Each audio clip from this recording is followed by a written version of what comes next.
الحمد للہ وکفى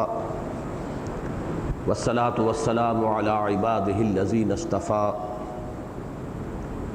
خصوصا علی افضلهم وخاتم النبیین محمد الامین وعلی آلہ وصحبہ اجمعین اما بعد۔ پچھلی دو نشستوں میں ہم نے سورہ نون یا سورہ قلم کے پہلے رکوع کا مطالعہ مکمل کر لیا تھا۔ آج ارادہ یہ ہے کہ ہم دوسرے رکوع کا مطالعہ مکمل کریں، ہوگا وہی جو اللہ چاہے گا۔ اس میں بعض مضامین ہیں کہ جو قدر تفصیل طلب ہیں، بہرحال اگر وقت میں برکت ہوئی تو انشاءاللہ آج ہم اس کو مکمل کر لیں گے۔ تو آئیے کہ پہلے ہم اس دوسرے رکوع کی تلاوت کر لیں۔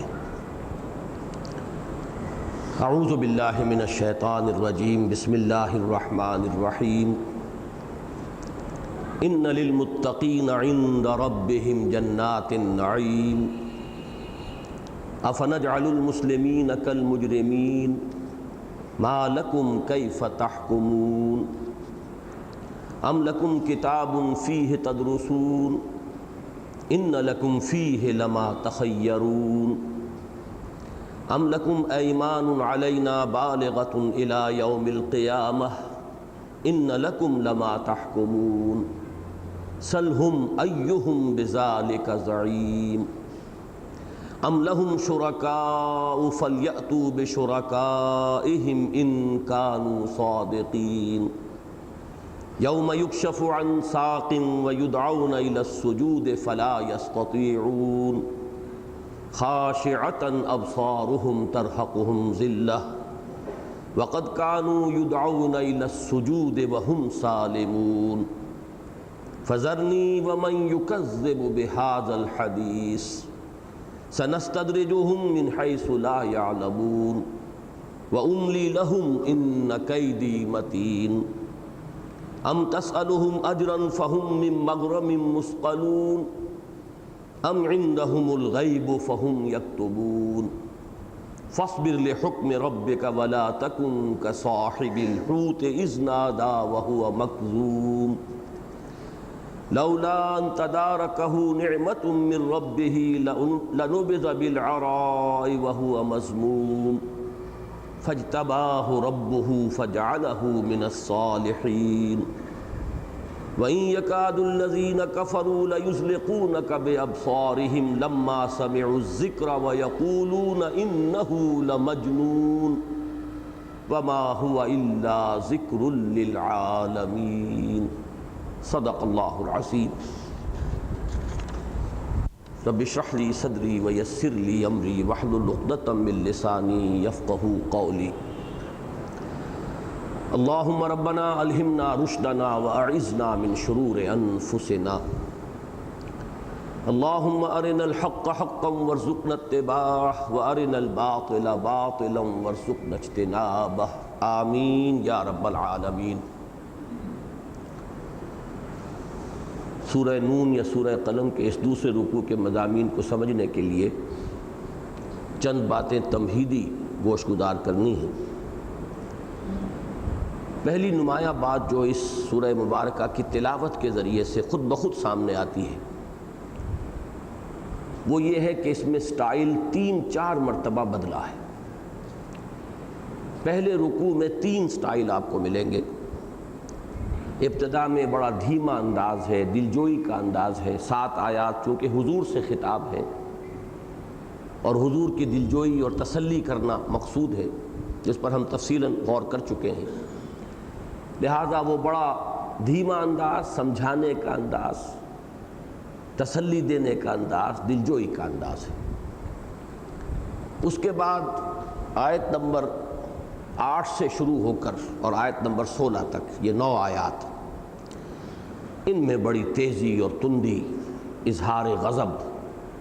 اس لیے کہ وہ ایک کردار جس کا کہ ہم پچھلے دونوں مرتبہ ذکر کر چکے ہیں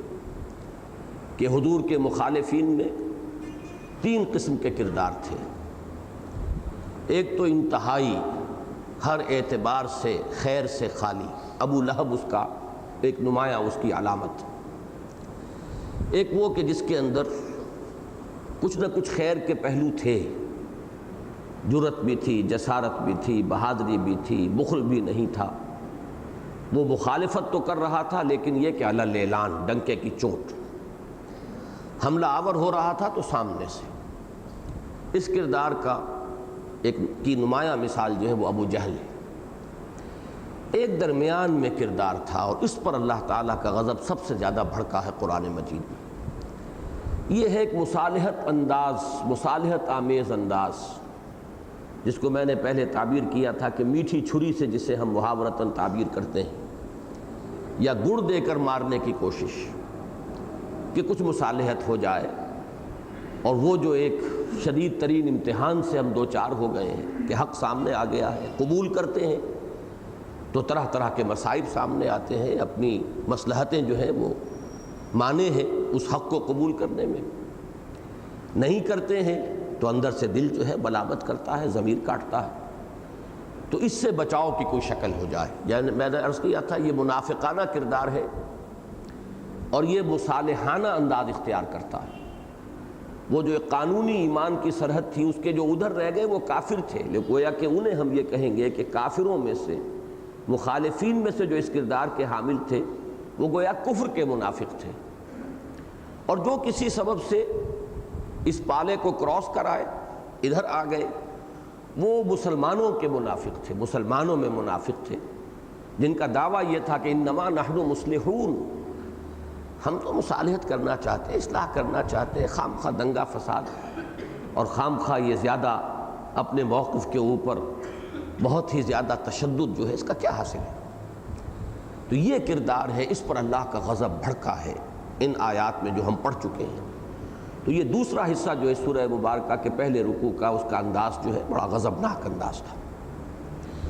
تیسرے حصے میں ایمان بالآخرہ کو ایک تمثیل کے پیرائے میں سمجھایا گیا، وہاں بھی بڑا دھیما انداز ہے، افہام و تفہیم کا انداز ہے۔ البتہ اب یہ جو دوسرا رکوع ہے 19 آیات پر مشتمل، اس میں ابتدا سے انتہا تک بہت ایک تیزی کے ساتھ ایک رد و قدح کا انداز ہے، کہ جیسے مخالفت ہو رہی ہے اور مخالفین جو ہیں وہ بھی اپنی سی کچھ دلیلیں پیش کر رہے ہیں، اور اس کے جواب میں اللہ تعالیٰ بھی اس بات آخرت بالخصوص اور نبی اکرم صلی اللہ علیہ وسلم کی نبوت و رسالت کے اس بات کے لیے دلائل دے رہا ہے۔ پھر اس میں رد و قدح جو ہے وہ شروع سے لے کر آخر تک ایک بحث و نزاع کی کیفیت، ایک رد و قدح کا انداز ہے۔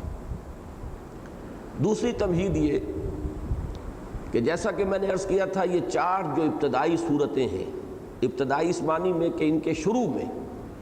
بالکل ابتدائی وحی والی آیات شامل ہیں، سورہ علق، سورہ نون، سورہ مدثر، سورہ مزمل۔ ان چاروں میں تین مضمون مشترک ہیں۔ آغاز میں حضور سے خصوصی خطاب، جیسے کہ اس سورہ مبارکہ میں ہم پڑھ چکے ہیں، سورہ مزمل میں ہے، سورہ مدثر میں ہے، سورہ علق میں ہے۔ دوسرے یہی جو ابھی میں نے جس کا جائزہ آپ کے سامنے پیش کر دیا، مخالفین کے ساتھ ان کے کردار کو سامنے لا کر پھر ان پر اللہ تعالیٰ کا جو غضب ظاہر ہو رہا ہے، یہ دوسرا حصہ ہے۔ کہیں ابو جہل کی شخصیت سامنے ہے، کہیں ولید بن مغیرہ کی شخصیت ہے، کہیں جیسے کہ سورہ مزمل میں کسی کا نام نہیں لیا گیا، مجموعی طور پر ذرنی والمکذبین اولی النعمہ ومہلہم قلیلا۔ تیسرا مضمون جو اہم ترین مشترک ہے ان چاروں صورتوں میں، وہ ہے اس بات آخرہ۔ البتہ اس بات آخرت اور وہ جزا و سزا کا واقع ہو کر رہنا، اس کے ضمن میں ایک بڑی حسین تدریج ہے، وہ میں چاہتا ہوں کہ آپ آج اچھی طرح نوٹ کر لیں۔ سورہ علق کی 3 آیتوں میں صرف ایک فلسفیانہ استدلال ہے، کلا ان الانسان لیطغی ان رآہ استغنی ان الی ربک الرجع۔ انسان تعدی پر، ظلم پر، سرکشی پر، زیادتی پر آمادہ ہو ہی جاتا ہے۔ کیوں ہو جاتا ہے؟ کہ اس دنیا میں وہ اپنے آپ کو آزاد پاتا ہے، کوئی پکڑ نہیں ہے، جھوٹ بولا، زبان پر چھالا بھی نہیں پڑا، کوئی تکلیف نہیں ہوئی۔ کسی کا مال ظالمانہ طور پر ہتھیا لیا اور ہڑپ کر گئے، کوئی نقصان نہیں ہوا، کوئی پیٹ میں درد تک نہیں ہوا۔ تو یہ جو اخلاقی قانون ہے جو یہاں آپریٹو نہیں ہے، فزیکل لاز آر آپریٹو، طبعی قوانین یہاں پر نافذ ہے۔ آپ انگارے کو ہاتھ میں سے چھوئیں گے، چھالا پڑ جائے گا، ہاتھ جل جائے گا، زبان پر رکھیں گے، زبان پر چھالا پڑے گا، زہر کھائیں گے، مر جائیں گے۔ لیکن یہ کہ یہ سب کچھ آپ حرام خوری کرتے رہیے، اس کا کوئی نتیجہ یہاں ظاہر نہیں ہوتا، اس لیے انسان بڑھتا چلا جاتا ہے، اس کی جسارت، جرأتیں جو ہے لا یطغی، طغیانی اور سرکشی جو ہے وہ بڑھتی چلی جاتی ہے۔ الرآہ استغنیٰ، دیکھتا ہے اپنے تئیں آزاد، کوئی پکڑ نہیں، کوئی محاسبہ نہیں، کوئی جزا سزا نہیں۔ اب اس کا ایک ہی علاج ہے، ان الی ربک الرجعی، یقیناً تیرے رب کی طرف لوٹنا ہے۔ یہ یقین دل میں بیٹھ جائے تو اب یہ چیز ہے کہ جو انسان کو عدل پر، انصاف پر، سچائی پر، نیکی پر، خیر پر قائم رکھے گی۔ یہ فلسفہ ہے، اور میں عرض کر چکا ہوں کانٹ کے حوالے سے کہ اس مورل لا کو کانٹ نے استعمال کیا اے کریٹیک آف پریکٹیکل ریزن میں اس بات باری تعالیٰ کے لیے۔ قرآن مجید اس اخلاقی قانون کو یا مورل لا کو اس بات باری تعالیٰ کے لیے استعمال نہیں کرتا، لیکن اس بات آخرت کے لیے اس دلیل کو لاتا ہے کہ آخرت پر ایمان کے بغیر اس دنیا میں انسان کا کوئی اخلاقی رویہ ممکن نہیں، اس کے لیے کوئی بنیاد نہیں، اساس نہیں۔ میں کیوں جھوٹ نہ بولوں جبکہ جھوٹ بولنے میں مجھے فائدہ ہوتا ہے؟ میں کیوں سچ بولوں جبکہ سچ بولنے میں نقصان ہو رہا ہے؟ اے دیانت بر تو لعنت از تو رنجے یافتم، اے خیانت بر تو رحمت از تو گنجے یافتم۔ خیانت سے خزانہ ملتا ہے، دیانت سے اپنا بھائی بھی ناراض ہو جاتا ہے، سچ بات کہیے تو بھائی بھی ناراض ہوگا اور والدین بھی ناراض ہو جائیں۔ تو کیوں انسان سچ بولے، کیوں دیانت پر قائم رہے، کیوں فاقے کرے، کیوں ضیاء کار بنوں، محو فکر فردہ نہ کروں؟ وہ علامہ اقبال کا وہ جو پہلا شعر ہے، مجھے کیوں ضیاء کار بنوں خود فراموش رہوں۔ اب یہ ضیاء کاری کیوں کی جائے؟ تو یہ فلسفہ ہے جو 3 آیات میں سورہ علق میں آیا ہے۔ اس سورہ مبارکہ میں یہ مضمون بڑی تفصیل سے آیا ہے۔ پہلے تو ہم دیکھ چکے ہیں کہ ایک تمثیل کے پیرائے میں وہی بات جو سورہ علق میں آئی ہے اصولی اعتبار سے یہاں ایک تمثیل کے پیرائے میں آسان فہم بنا کر اسے سامنے رکھا گیا کہ یہ اخلاق کی پستی میں انسان سنک کرتا ہے، نیچے اترتا چلا جاتا اگر آخرت نہیں۔ یہ وہ مضمون ہے کہ جو بعض تو پوری صورتیں جو ہیں اسی پر ہیں۔ ارأیت الذی یکذب بالدین فذلک الذی یدعو الیتیم ولا یحض علی طعام المسکین فویل للمصلین الذین هم عن صلاتهم ساہون۔ جزا و سزا کا انکار کرنے کے بعد لامحالہ کردار جو ہے وہ ان پستیوں کی طرف مائل ہو جائے گا، پھر انسان کے اندر اخلاق حسنہ کے لیے کوئی بنیاد نہیں رہے گی۔ اسی مضمون کو اکثر ترتیب میں بیان کیا گیا، ویل للمطففین الذین اذا اکتالوا علی الناس یستوفون واذا کالوہم او وزنوہم یخسرون الا یظن اولئک انہم مبعوثون لیوم عظیم یوم یقوم الناس رب العالمین۔ انسان اتنی پستی میں اس لیے جاتا ہے کہ اسے یا تو آخرت کا علم نہیں یا آخرت مستحضر نہیں رہتی، اوجھل ہو جاتا ہے اس کا تصور ذہن سے، تو یقیناً پھر انسان جو ہے اخلاق کی پستیوں کے اندر دھنستا چلا جاتا ہے۔ یہ بات یہاں تمثیلی پیرائے میں باغ والوں کا جو ایک قصہ بیان ہوا، انا بلوناہم کما بلونا اصحاب الجنہ۔ اب اس کے بعد اس دوسرے رکوع کے اندر اس موضوع پر ایک تو عقلی دلیل لائی گئی ہے ابتدا میں اختصار کے ساتھ اس بات آخرت کے لیے، اور آخرت سے انحراف کی متعدد شکلوں میں سے بعض شکلوں کا یہاں ذکر کیا گیا ہے ایک رد و قضا اور بحث و نزاع کی صورت میں۔ یہ جو میں نے ابھی لفظ استعمال کیا ہے کہ انحراف عن الآخرہ کی متعدد شکلیں ہیں، اس کے حوالے سے میں تیسری تمہیدی بات اس وقت عرض کر رہا ہوں۔ قرآن مجید کو سمجھنے میں بڑی اہمیت کی حامل ہے یہ بات کہ ہم سب سے پہلے یہ بات سامنے رکھیں کہ قرآن کے جو اصل اولین مخاطب تھے ان کا موقف تھا کیا۔ آیا وہ خدا کے منکر تھے، ملحد تھے، دہریے تھے، یا یہ کہ وہ خدا کو تو مانتے تھے لیکن شرک کرتے تھے؟ آیا وہ سب کے سب آخرت کے بالکل کورے انکار کرنے والے تھے، یا ان میں آخرت کے ماننے والے تھے لیکن انہوں نے کچھ ایسی چیزیں بھی اپنے فکر میں، اپنے نظریات میں، اپنے عقائد میں شامل کر لی تھی کہ جس سے ایمان بالآخرت قانوناً ہوتے ہوئے بھی عملاً غیر مؤثر ہو جاتا تھا؟ تو جب تک یہ چیز سامنے نہ ہو آپ قرآن مجید کو سمجھ نہیں سکتے، اس لیے کہ جو مخاطب سامنے ہے ان سے گفتگو ہو رہی ہے، رد و قضا ہو رہی ہے، اور قرآن اس طریقے سے تو ڈسکرپٹیو انداز میں اور نیریٹو انداز میں بیان نہیں کرتا کہ ان کا موقف یہ تھا، ان کا کہنا یہ تھا اور اس کا اب جواب ہم یہ دے رہے ہیں۔ یہ جو ہمارا عام اسلوب ہے دنیاوی تصانیف کا تو یہ ہوتا ہے کہ ہمارے مخالفین کا کہنا یہ ہے، ان کا موقف آپ نے نقل کیا، اب آپ نے ایک ایک بات کا ہماری طرف سے یہ ان پر اعتراض ہے، ہم ان کی بات کا یہ جواب، یہ انداز نہیں ہے۔ یہاں تو جیسے کہ گفتگو ہو رہی ہے ایک خطیبانہ انداز کے اندر، اب اسی کے بٹوین دی لائنز آپ کو ریڈ کرنا پڑے گا اور اسی کے پس منظر میں جھانکنا ہوگا کہ کون اس وقت مخاطب ہے، اس کا موقف کیا ہے، اس کا قول کیا ہے جس کا جواب یہاں دیا جا رہا ہے۔ اس اعتبار سے اس رکوع کی ابتدائی چند آیات کو سمجھنے کے لیے جان لیجئے کہ جو مخاطبین اولین تھے قرآن حکیم کے، سب سے پہلے تو یہ بات ان کے بارے میں نوٹ کر لی جائے کہ اگرچہ بعض اس دور میں بھی جن کو ہم کہیں گے دہریین، مادیین، ملحدین موجود تھے، لیکن بقدر قلیل جس کو کہتے ہیں، اکثر و بیشتر لوگ وہ ہیں جو اللہ کو مانتے تھے، یہ بھی مانتے تھے کہ خالق وہی ہے، تخلیق میں اس کا کوئی ساجی نہیں۔ وَلَئِن سَأَلْتَهُم مَّن خَلَقَ السَّمَاوَاتِ وَالْأَرْضَ لَيَقُولُنَّ اللَّهُ، اے نبی اگر آپ ان سے پوچھیں گے کہ کس نے پیدا کی آسمان و زمین، یہ فوراً کہیں گے اللہ نے پیدا کی، اس میں کوئی اختلاف نہیں تھا۔ لیکن جیسا کہ میں نے عرض کیا ایک قدر قلیل ایسے لوگوں کی اس دور میں بھی موجود تھی جنہیں ہم اس وقت کہیں گے دہری، جو کسی بھی مافوق الفطرت ہستی کو یا مافوق الطبیعیاتی کسی وجود کو وہ تسلیم نہیں کرتے تھے، گویا کہ مادیین، صرف مادہ ہے اور یہ کائنات ہے اور یہ خود چل رہی ہے، نہ کوئی پیدا کرنے والا ہے، نہ کوئی جلانے والا ہے، نہ کوئی مارنے والا ہے۔ چنانچہ سورہ جاشیہ میں جو ایک قول نقل کیا گیا ہے بعض لوگوں کا، وہ در حقیقت دہریت کاملہ، یوں سمجھیے کہ جدید دور کی جو دہریت کاملہ ہے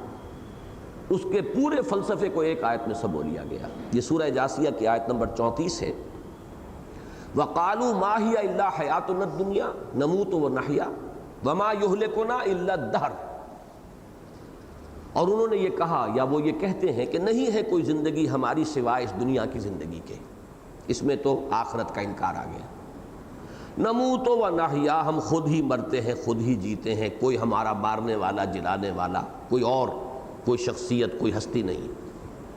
وما یہلکنا الا الدہر، اور جو ہلاکت بھی آتی ہے تو وہ یہی گردش افلاک ہے، یہ دہر ہے، اسی کا یہ الٹ پھیر ہے، یہی جو سلسلہ اسباب و علل ہے، اسی سے خود بخود یہ کارخانہ چل بھی رہا ہے، اسی کے ساتھ ہلاکت بھی وابستہ ہے۔ تو یہ تصور جو ہے یوں سمجھیے کہ ایک آیت کے اندر جسے ہم جدید دہریت کہیں گے وہ موجود ہے، تو گویا کہ کچھ نہ کچھ لوگ اس وقت ایسے بھی موجود تھے، چاہے وہ نہ ہونے کے برابر ہوں، آٹے میں نمک کے برابر ہوں، لیکن ہمیں اس سے یہ فائدہ ہوا کہ قرآن مجید نے ان کے موقف کو بھی نقل کر کے پھر ان کی بھی نفی کی ہے۔ ہمارے لیے حکمت کا اور دانائی کا وہ حصہ بھی قرآن مجید میں آ گیا۔ اکثر و بیشتر لوگ جو وہاں تھے انہیں آپ کہیں گے مشرک، یعنی اللہ کو مانتے تھے لیکن شرک کرتے تھے، اور ایمان بالآخرہ کے ضمن میں کم سے کم 5 شیڈز تھے وہاں اس معاشرے میں موجود، جن کو اچھی طرح آئیڈینٹیفائی کر لینا چاہیے۔ ایک تو وہ لوگ تھے جو سرے سے منکر تھے، آخرت واخرت نہیں ہے، کیسے ممکن ہے جب ہم مر جائیں گے، گل سڑ جائیں گے، ہماری ہڈیاں بھی بوسیدہ ہو جائیں گی، اذا كنا عظاما نخرا عظاما ورفاتا، جب کہ ہمارا یہ حال ہو جائے گا تو کیسے ممکن ہے ہاتھ لما توعدون، انہونی بات ہے، انہونی بات ہے، جو بات کہی جا رہی ہے یہ قطعاً ناممکن ہے۔ بل عجبوا ان جاءهم منذر منهم فقال الكافرون هذا شيء عجيب اذا متنا وكنا ترابا ذلك رجع بعيد۔ جب ہم مر جائیں گے مٹی ہو کر مٹی میں مل جائیں گے پھر دوبارہ ہمیں اٹھا لیا جائے گا، یہ ہونے والی بات۔ یہ تو گویا کہ کورے منکر تھے، صاف انکار کرنے والے، آخرت کو نہیں مانتے۔ قرآن مجید میں ان سے جو بحث و نزاع ہے اور جو گفتگو ہے، جو ان کے خلاف، ان کے اس موقف کے خلاف ان پر جو حجت قائم کی گئی ہے، اس صورت میں وہ مضمون نہیں ہے۔ یہ مضمون جو ہے آپ کو اس 29ویں پارے میں سورہ قیامہ میں ملے گا، پورے شد و مت کے ساتھ، پورے زور شور کے ساتھ، اور اس میں اللہ تعالیٰ کی صفت قدرت کے حوالے سے ساری بات ہوتی ہے کہ اگر تم اللہ کو مانتے ہو تو بتاؤ کہ تم اللہ کو، کس اللہ کو مانتے ہو؟ عاجز و لاچار اللہ کو مانتے ہو یا علی کل شیء قدیر اللہ کو مانتے ہو؟ اگر وہ علی کل شیء قدیر ہے تو گویا کہ تم خود اپنی نفی کر رہے ہو، ایک ایسی ہستی کو مانتے ہو جو ہر شے پر قادر ہے، اور پھر کہتے ہو کہ کیسے کرے گا وہ؟ الیس ذالک بقادر علی یحیی الموتى، کیا وہ ہستی جو تمہارے نزدیک تم اگر تسلیم کرتے ہو کہ وہ اومنی پوٹنٹ ہے، علی کل شیء قدیر ہے، تو کیا وہ اس پر قادر نہیں ہوگی کہ مردہ کو زندہ کر دے؟ پھر اس پر استدلال لایا جاتا ہے کہ جس نے تمہیں اس گندے پانی سے بنا کھڑا کیا، پورا انسان بنا دیا ایک بوند سے، اس کی خلاقی کے بارے میں کیا تصور ہے تمہارا؟ پھر کیا تم یہ سمجھتے ہو افعینا بالخلق الاول، کیا ہماری وہ قوت تخلیق ختم ہو گئی؟ کیا ہم عاجز آ گئے اب؟ یہ مختلف انداز ہے۔ مثبت انداز میں فرمایا جاتا ہے اللہ الذی یبدأ الخلق ثم یعیدہ، وہی ہے جو پہلے بھی پیدا کرتا ہے اپنی مخلوق کو، پھر اس کا اعادہ بھی کرے گا۔ تو جو پہلے پیدا کر سکتا ہے اسے دوبارہ اس کو پیدا کرنا کیسے مشکل ہو گیا؟ حالانکہ عقل عام بھی یہ حکم لگائے گی کہ کسی کام کو پہلی مرتبہ کرنا مشکل ہوتا ہے، ایک دفعہ آپ نے کر لیا ہو تو اب تو اس کو ریپیٹ کرنا وہ تو آسان ہو جائے گا۔ تو یہ رد و قضا ہے ان لوگوں سے کہ جو آخرت کے سرے سے منکر تھے، بعث بعد الموت کو محال سمجھتے تھے، انہونی بات سمجھتے تھے۔ اس سورہ مبارکہ میں ان سے بحث نہیں۔ اب اس کے بعد آئیے وہ دوسرا جو حصہ ہے اس انحراف عن الآخرہ کا، وہ اس موقف پر کہ آخرت تو ہے، ہوگا، اللہ کے پاس جانا ہے، اس کے لیے عقلی دلائل ہیں، شواہد ہیں، سب کچھ ہے، لیکن اب انہوں نے اس کے ساتھ کچھ چیزیں شامل کی۔ نمبر 1، ہمارے کچھ شرکاء ہیں وہ ہمیں بچا لیں گے، شفاعت باطلہ، ہؤلاء شفعاؤنا عند اللہ۔ معلوم ہوا کہ جب، جیسے کہ آپ کو ریاضی میں معلوم ہے کہ زیرو سے بڑی رقم ضرب کھائے گی، زیرو ہو جائے گی۔ اب وہ آخرت کا ماننا، بعث بعد الموت کو تسلیم کرنا سب غیر مؤثر ہو گیا، زیرو ہو گیا جب آپ نے اس کے ساتھ یہ شفاعت باطلہ کا تصور قائم کر لیا کہ وہاں ہمارے چھڑانے والے ہیں، کچھ ہیں جن کی ہم ڈنڈوت کرتے ہیں، ہم ان کو چڑھاوے چڑھاتے ہیں، آخر چادریں چڑھاتے رہے ہیں ہم جا کر، بڑی بڑی قیمتی چادریں، بڑی بڑی ہم نے دیگیں چڑھائی ہیں، کائیں کے نہیں چڑھائی، اور ان بتوں کے سامنے آ کے ڈنڈوت کرتے ہیں، ہم چڑھاوے چڑھاتے ہیں، یہ کس لیے؟ ہؤلاء شفعاؤنا عند اللہ۔ معلوم ہوا کہ وہ منکر تو نہیں تھے۔ جو شفاعت باطلہ کا تصور رکھتا ہے وہ آخرت کو مانتا ہے تو شفاعت کی ضرورت کو محسوس کرتا ہے، لیکن یہ کہ اس تصور کے ساتھ، جیسا کہ میں عرض کر چکا ہوں، یہ بالکل ایسے ہی ہے جیسے زیرو سے ضرب دے دی گئی، اب وہ زیرو ہے۔ وہ آخرت کا ایمان یا اقرار یا اس بات یا بعث بعد الموت کو تسلیم کرنا بالکل غیر مؤثر ہو گیا اس شفاعت باطلہ سے ضرب کھا کر۔ دوسری ایک جو اس سے صورت ہے انحراف کی، اس سے نسبتاً ہلکی، یہ میں بہت ثقیل چیزوں سے ہلکی چیزوں اور لطیف چیزوں کی طرف آ رہا ہوں تدریجاً، وہ یہ کہ ہم اللہ کے پسندیدہ لوگ ہیں، we are the chosen people of the lord, ہماری ایک نسلی نسبت ہے، ابراہیم کی اولاد ہے، نحن ابناء اللہ واحباؤہ، ہم تو اللہ کے بیٹوں کے مانند ہیں، اس کے بڑے چہیتے ہیں، لاڈلے ہیں۔ اب یہ سب سے زیادہ نمایاں طور پر یہ موقف تھا یہود کا، اور آج کل بھی آپ کو معلوم ہے کہ ان کا تو یہ مستقل فلسفہ ہے، we are the chosen people of the lord. جب ہم اس کے چنیدہ لوگ ہیں، پسندیدہ لوگ ہیں، ہم ایک برتر نسل ہیں، اب ابراہیم کی اولاد ہیں، تو ہم تو یقیناً سیغفر لنا، ہمیں بخش دیا جائے گا۔ اور اگر بالفرض باقی نوع انسانی کی آنکھوں میں دھول جھونکنے کے لیے اگر ہمیں جہنم میں ڈالا بھی گیا تو لن تمسنا النار الا ایاما معدودات، ہمیں آگ نہیں چھو سکتی مگر گنتی کے چند دن، اس سے زائد نہیں۔ یہ دوسرا ہے تصور، اور اسی کے ساتھ شامل کر لیجئے یہ تو ایک نسلی نسبت تھی، ایک گروہی نسبت بھی ہوتی ہے جو ہمارے ہاں موجود ہے،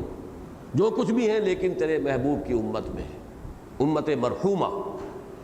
اب معلوم ہوا کہ چونکہ ہمارا ایک تعلق ہے، نسبت ہے محمد الرسول اللہ صلی اللہ علیہ وسلم کے نام کے ساتھ، ہم نام لیوا ہیں، لہذا جو بھی ہمارے عمل ہوں، جو کردار ہو، جو بھی کچھ ہو وہ اپنی جگہ پر ہے، لیکن یہ نسبت جو ہے یہ ضمانت ہے کہ بہرحال وہاں ہمارے ساتھ پریفرنشل ٹریٹمنٹ ہوگا۔ یہ دوسرا انحراف ہے۔ تیسرا انحراف جس پر کہ یہاں اس رکوع میں گفتگو ہو رہی ہے وہ یہ ہے، اس کے قرآن مجید میں کئی جگہ اس کا تذکرہ آیا، وہ میں بعد میں اس کے حوالے دوں گا، اس وقت تو اصولی طور پر بات سمجھ لیجئے کہ اصحاب ثروت، اصحاب دولت و وجاہت، انہیں یہ غرہ ہو جاتا تھا کہ جب اللہ نے ہمیں یہاں عزت دی، دولت دی، سرمایہ دیا، اقتدار عطا فرمایا تو یقیناً ہم اس کے چہیتے ہیں، اور جب ہم اس کے چہیتے ہیں تو اس کا یہی چہیتا ہونا دلیل ہے کہ ہمیں آخرت میں بھی ملے گا، اور جب وہ ہم سے محبت کرتا ہے اس کی محبت کی علامت ہے کہ اس نے ہمیں یا دولت دی، ثروت دی، وجاہت دی، عزت دی، تو اس کی بنیاد پر اپنے چہیتے ہونے کا زعم کہ یقیناً ہمارے اندر کوئی بات ہے، کوئی نہ کوئی سرخاب کا پر ہمیں آخر لگا ہوا ہے، تبھی تو اللہ نے ہمارے ساتھ یہ معاملہ کیا ہے، ورنہ یہیں پر ہے وہ جو اقبال نے وہ عقاب کا اور چیونٹی کا مکالمہ لکھا ہے کہ تو رزق اپنا ڈھونڈتی ہے خاک راہ میں نہ پہر کو نہیں لاتا نگاہ میں۔ ایسی بھی مخلوق ہے اللہ کی کہ جو 2 وقت کے روٹی کے لیے جو ہے وہ در بدر مانگتی پھرتی ہے، اور ایک ہم ہے کہ ہمارے پاس دولت کے انبار لگے ہیں۔ تو دیکھیے ایمان باللہ کتنا ان کا قوی ہے کہ اللہ ہے، اس نے ہمیں پسند کیا ہے، اس نے ہمیں یہ سب کچھ دیا ہے، تو اگر اس نے ہمیں یہاں یہ سب کچھ دیا تو وہاں کیوں نہیں دے گا۔ اور آخری اور موسٹ سٹل انداز جو ہے وہ یہ ہے کہ اللہ تو بڑا کریم ہے، رحیم ہے، غفور ہے، رؤوف ہے، اسے کیا لینا ہے عذاب دے کر۔ یہ آخری بات ہے کہ یہ تو سب کچھ شاید ایسے ہی صرف دھمکیاں ہیں جو دے دی گئی ہیں، جیسے باپ کبھی سخت دھمکی دے دیتا ہے اپنی اولاد کو، اس کے مطلب یہ نہیں ہوتا کہ وہ واقعی ایسا کر گزرے گا، یہ گویا کہ اس طرح کی باتیں ہیں جو کہی جا رہی ہیں، ورنہ اللہ بڑا غفور، بڑا رحیم، بڑا کریم، بڑا نکتہ نواز، بڑا ذرہ نواز، باتیں ساری صحیح، لیکن کلمۃ حق ارید بہ الباطل، بات صحیح ہے لیکن اس سے جو نتیجہ نکالا جا رہا ہے وہ باطل ہے۔ اس کو قرآن کہتا ہے ما غرک بربک الکریم، یہ اللہ کی شان غفاری اور شان کریمی کے اوپر دھوکہ انسان کھاتا ہے۔ وہ جہاں غفور اور رحیم ہے وہاں منتقم بھی ہے، شدید ذو انتقام، بڑا شدید انتقام لینے والا بھی ہے، شدید العقاب، بہت سخت سزا دینے والا بھی۔ اس کی یہ دونوں شانیں سامنے رہیں تب تو انسان کا طرز عمل درست رہے گا، اور اگر اس میں عدم توازن پیدا ہو جائے تو اللہ ہی کے نام پر شیطان دھوکہ دیتا ہے۔ وَغَرَّكُمْ بِاللَّهِ الْغَرُورُ، اس دھوکے باز نے تمہیں اللہ پر کا نام لے کر دھوکہ دیا ہے۔ یہ گویا کہ سب سے زیادہ لطیف انداز، جس کو میں نے ابھی کہا سٹل انداز جو ہے شیطان کا دھوکہ دینے کا، وہ یہ ہے۔ تو یہ ہیں انحراف عن الآخرہ کی مختلف صورتیں، جن میں سے بعض اس سورہ مبارکہ کے دوسرے رکوع کی ابتدائی آیات میں آ رہی ہیں۔ اب آئیے ان تمہیدی باتوں کے بعد اب ہم سلسلے وار مطالعہ کر رہے ہیں۔ ان للمتقین عند ربہم جنات النعیم، اگرچہ رکوع کے نشان کا فصل یہاں حائل ہو گیا ہے لیکن جوڑ لیجئے، پہلے رکوع کی آخری آیت کیا تھی؟ کذالک العذاب ولعذاب الآخرۃ اکبر لو کانوا یعلمون، اس طرح عذاب آتا ہے جیسے کہ اس تمثیل میں یا اس واقعے میں، اس قصے میں بیان کیا گیا کہ انسان سمجھ رہا ہوتا ہے وہ ہواؤں میں اڑ رہا ہوتا ہے جبکہ اس کا پرچہ چاک ہو چکا ہوتا ہے، اچانک اس کے سامنے وہ تباہی اور بربادی آتی۔ کذالک العذاب، اس طریقے سے اچانک وہ عذاب سامنے آتا ہے۔ ولعذاب الآخرۃ اکبر، اور آخرت کا عذاب تو بہت بڑا ہے، اس لیے کہ دنیا میں جو بھی اس قسم کے حوادث ہوتے ہیں تو تلافی مافات کا موقع ہے، پھر کوشش ہو سکتی ہے۔ ایک فصل برباد ہو گئی، دوسری فصل کے لیے انسان جو ہے کمر کس لیتا ہے، محنت کرتا ہے، امید کرتا ہے کہ اللہ تعالیٰ میرا جو یہ نقصان ہوا ہے اس کی بھی اللہ تعالیٰ کی طرف سے تلافی ہو جائے گی، یہ فصل امیدوں کی ہمدم اس بار بھی غارت جائے گی۔ لیکن یہ ہے کہ پھر انسان کوشش کرتا ہے، دھرتی کے کونے کھدروں میں پھر اپنے لہو کی کھاد بھرو، پھر مٹی سینچو اشکوں سے، پھر اگلی رت کی فکر کرو۔ لیکن یہ کہ وہ جو آخرت والا معاملہ ہو نا، پھر کوئی موقع نہیں ہے۔ اس لیے وَلَعَذَابُ الْآخِرَةِ أَكْبَرُ لَوْ كَانُوا يَعْلَمُونَ۔ اب اس کے ساتھ سائملٹینیس کنٹراسٹ کے حوالے سے بات شروع ہوئی، إِنَّ لِلْمُتَّقِينَ عِندَ رَبِّهِمْ جَنَّاتِ النَّعِيمِ۔ یہ ہے وہ سائملٹینیس کنٹراسٹ، فوری تقابل۔ یقیناً خدا ترس لوگوں کے لیے ان کے رب کے پاس متقین۔ اب یہ جو تقوی کا اصل مفہوم ہے اس کو ذہن میں رکھیے، اور یہ چونکہ بالکل ابتدائی آیات ہیں، ابتدائی دور کی آیات ہیں، وہ تقوی ابھی ایک اصطلاح کی حیثیت سے سامنے نہیں آیا ہے۔ یہ الفاظ رفتہ رفتہ اصطلاحات کی شکل اختیار کریں گے۔ یہاں لفظ تقوی کی جو اصل روح ہے اس کو سمجھیے۔ تقوی کے معنی بچنا، یعنی انسان کے اندر ایک اخلاقی حس جو اللہ نے ودیت کی ہوئی ہے، وہ اخلاقی حس اگر بیدار ہے تو وہ روکتی ہے، اندر ہی سے اسے کوئی چیز جو ہے، اندر ہی سے کوئی بریک لگتا ہے، یہ کام غلط ہے مت کرو، یہ چیز صحیح نہیں ہے، اس پر تمہارا حق نہیں ہے، مت ہاتھ بڑھاؤ۔ یہ بچنا ہے جس کو کہ انسان وہ اپنی اندرونی آواز، اپنی اخلاقی حس کی وجہ سے، اور اس کے مقابلے میں آخری پارے میں سورۃ اللیل میں جو آیا ہے استغنا، بے پرواہ ہو جانا۔ جب یہ اخلاقی حس کند ہو جاتی ہے تو انسان بے پرواہ ہو جاتا ہے، کوئی پرواہ نہیں، انسان کو احساس ہی نہیں ہوتا میں صحیح کر رہا ہوں، غلط کر رہا ہوں، جائز کہہ رہا ہوں، ناجائز کہہ رہا ہوں، صحیح جو میرے لیے میرا حق ہے وہی لے رہا ہوں یا کسی کے حق پر دسترازی کر رہا ہوں، وہ استغنا ہے۔ اور اس کے برعکس جو کیفیت ہے انسان کی اس اخلاقی حس کی بیداری کی، وہ تقویٰ ہے۔ تو وہ لوگ کہ جن کی یہ اخلاقی حس بیدار ہے، ان للمتقین عند ربہم جنات النعیم، ان کے لیے ان کے رب کے پاس نعمتوں والے باغات ہیں۔ اب جب یہ منفی اور مثبت دونوں انداز میں جزا و سزا کا اس بات ہو گیا، وہ تمہیدی بات جو میں کہہ رہا تھا اس میں ایک بات کا اضافہ کر لیجئے، اس صورت میں بھی آپ کو یوم القیامہ کا تصور نہیں ملے گا، ابھی باقاعدہ قیامت کا تصور اور جہنم کا ذکر نام لے کر وہ یہاں نہیں آ رہا۔ جیسا کہ میں عرض کر رہا ہوں کہ یہ تدریجاً ایک مضمون کا ان صورتوں کے، اس لیے میں بار بار تقابلی مطالعہ کرا رہا ہوں۔ سورہ علق میں بھی یوم الآخرہ کا ذکر نہیں ہے، جہنم کا ذکر نہیں ہے۔ سورہ نون میں بھی نہ جہنم کا ذکر ہے، نہ اس کے عذاب کی تفصیل ہے، نہ اس کے شدائد کا ذکر ہے، کچھ نہیں، صرف اصولاً وہاں لفظ آیا ہے ان الی ربک الرجعی۔ اب یہاں پر ایک تصور آخرت کا دیا جا رہا ہے، آخرت ہے، کوئی اور زندگی ہے، پچھلی زندگی ہے۔ اس سے آگے خاص طور پر یوم القیامہ جس کا تصور کہ پھر بہت ہی وضاحت کے ساتھ آیا ہے،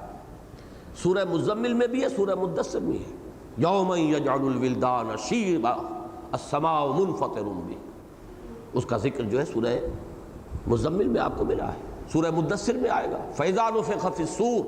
فاذا نقر فی الناقور فذلک یومئذ یوم عسیر علی الکافرین غیر یسیر۔ اب وہ جا کر مرتکز ہو رہا ہے یوم القیامہ پر ذکر، اور پھر جہنم کا ذکر، ان لدینا انکالا وجحیما وطعاما ذا غصۃ وعذابا الیما۔ اور سورہ مدثر میں وہ جہنم کا جب ذکر آیا ہے، تو اس لیے اس تدریج کو ذہن میں رکھیے کہ یہاں پر ایک آخرت کا اجمالی تصور اور اس میں منفی اور مثبت جب دونوں باتیں آ گئیں، اب دلیل آ رہی ہے افنجعل المسلمین کالمجرمین ما لکم کیف تحکمون، کیا ہم اپنے فرما برداروں کو اپنے مجرموں کے برابر کر دیں گے؟